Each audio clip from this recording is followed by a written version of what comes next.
Falávamos há pouco sobre a posse de Cássio Nunes Marques no Supremo Tribunal Federal e vamos retomar esse assunto. A gente conversa agora com o senador pelo Podemos do Rio Grande do Norte, o Stiverson Valentim. Senador, primeiramente, bom dia e obrigada por falar à Jovem Pan. Eu que agradeço por essa oportunidade de falar a todos, a Jovem Pan. E vamos lá discutir sobre a posse, adiantando que meu voto foi contra o ministro.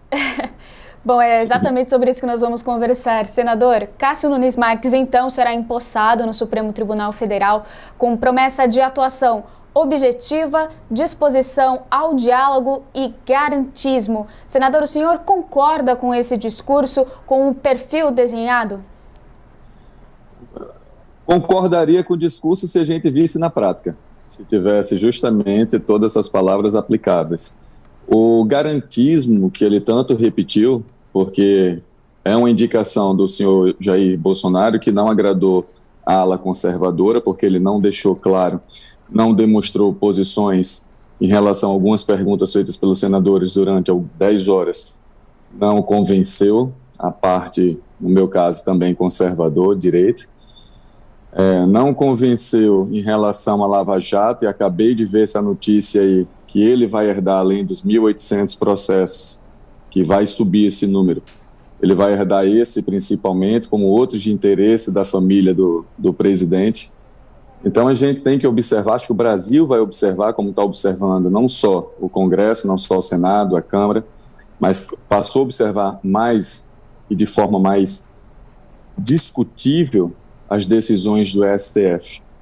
Então, me causa preocupação ele ser uma pessoa que vai definir ali, fiel da balança, na segunda turma, em processos como esse, que pode anular pela imparcialidade ou pela parcialidade, dependendo da decisão dos ministros, do ex-ministro e ex-juiz Sérgio Moro, e pode causar mais uma vez na população essa sensação de impunidade, essa sensação de que a justiça brasileira não está no mesmo ritmo que as pessoas querem no combate à corrupção. Então, devido a todo esse conjunto de explanação que eu dei agora durante a sabatina, me fez votar contra. Me fez votar contra, mas eu preciso acreditar que o errado estou eu. O errado estamos ali 10 senadores que votaram contra e os 57 estão a favor, estão certos.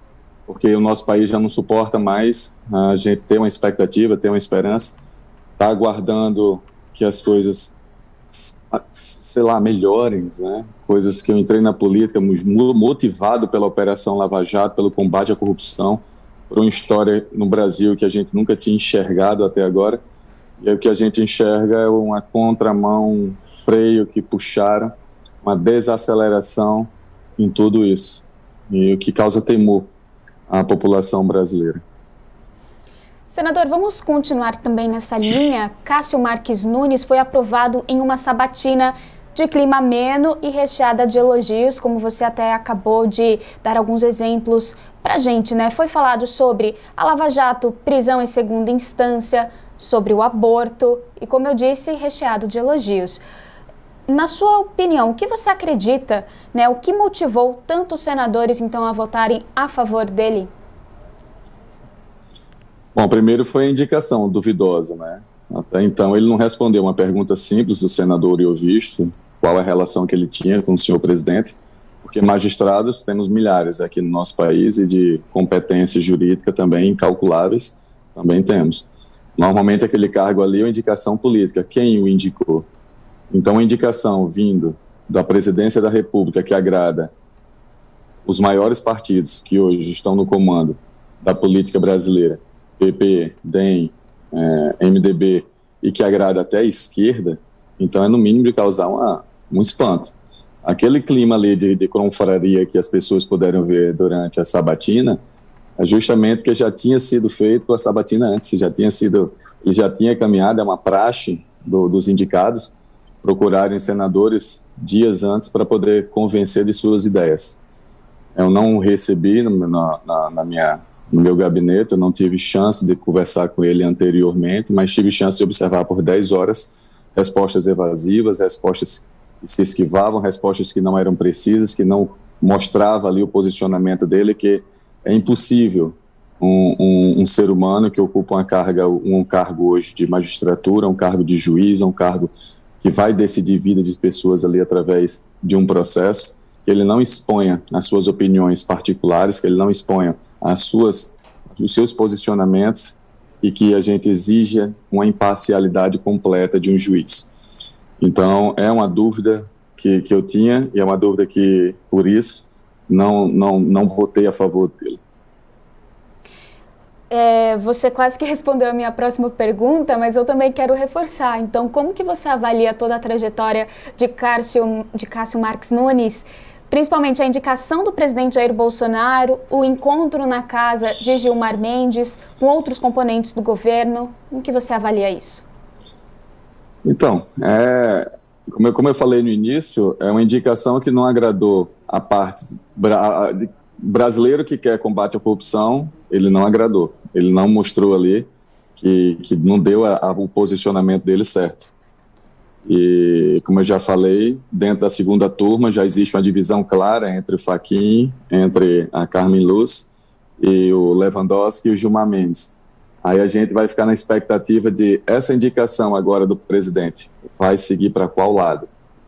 Então, essa garantia que ele tanto falou de dar ao réu, de dar ali a pessoa ampla defesa, quase de forma sendo favorecido o réu, então não é essa visão, pelo menos que eu quero, que os brasileiros querem para uma punição de crimes como corrupção ou de qualquer outro.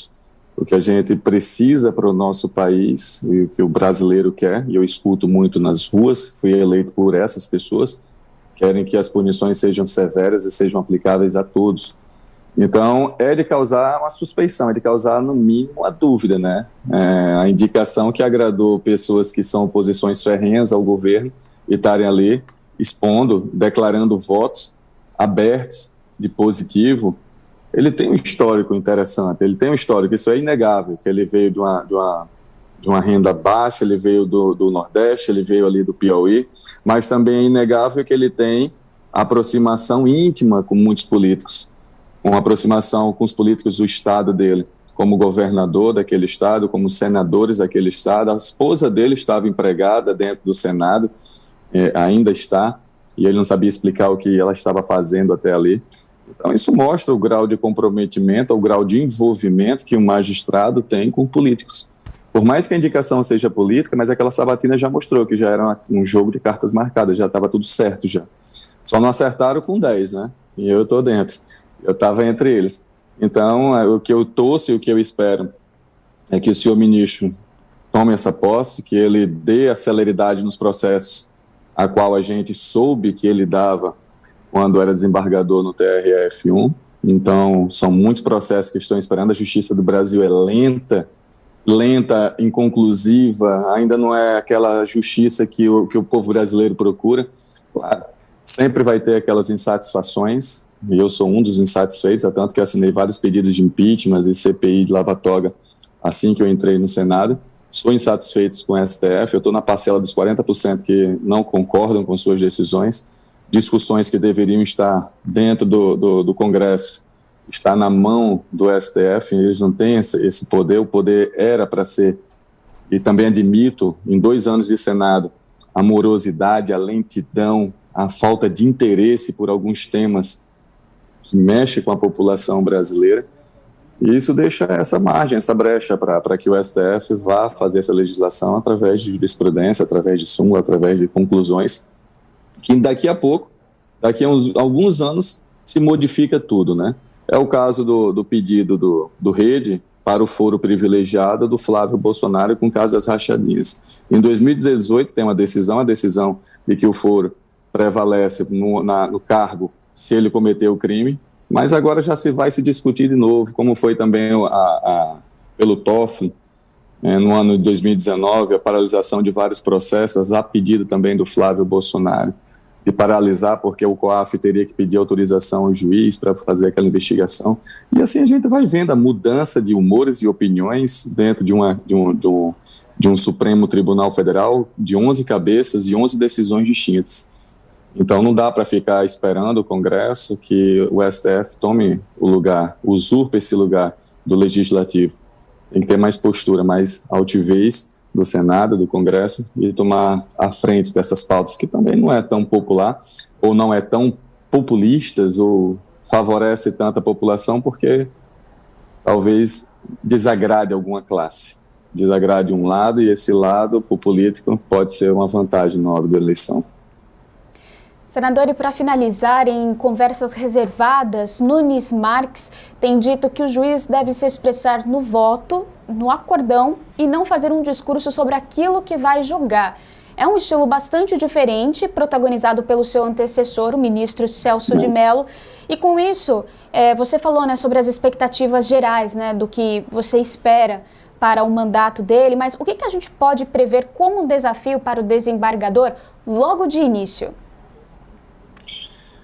O desafio primeiro é convencer uma população que paga o salário de todo mundo nesse país, né? Todo funcionário público tem que dar explicação, sim. Está na Constituição, o poder do povo para o povo. Então, esse argumento de que vai tomar decisões sem dar explanações, publicidade, transparência sobre seus votos, eu acho que está ultrapassado. No momento que o STF abriu, que a Câmara abriu, que o Senado abriu, suas audiências, as suas discussões, para que todos acompanhassem, seguindo os princípios constitucionais de transparência e publicidade, então por que esconder das pessoas as suas opiniões? Eu acho que tem que mostrar mesmo.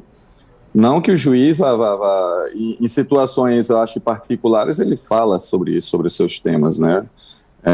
E hoje é uma irreversão, não tem mais como mudar isso aí.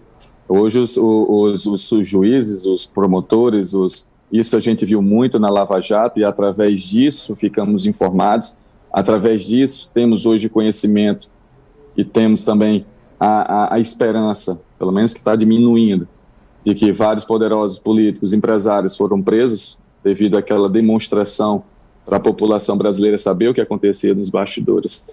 Então, o desafio dele, primeiro, agradar a população, porque não só políticos, mas todos os funcionários públicos, e esse agradar, eu espero que seja dentro da legalidade, que ele cumpra o que tem que ser cumprido, que ele não transforme situações em benefício de quem o favoreceu em votações ou de quem esteja dentro daquele processo, que seja imparcial de verdade. E um outro ponto é trazer mais ainda dentro dessas discussões uma opinião que não se reserve só ao STF, que a opinião seja dada pelo parlamento. Então, tudo que for de costume, tudo que for dentro de uma discussão que atinja a população, que o STF, então, passe a ouvi-lo, porque se for votar conforme a lei, o entendimento de cada um, com certeza vai levar esse país a um caos social. E aí não é o que a gente quer. O que a gente busca é outro tipo de país, é um país com ordem, com disciplina, um país dentro das regras, um país com obediência, um país que a população cumpra as suas leis. Nós conversamos com o senador Stevenson Valentim, senador pelo Podemos do Rio Grande do Norte. Muito obrigada pela entrevista. Eu que agradeço. Obrigado.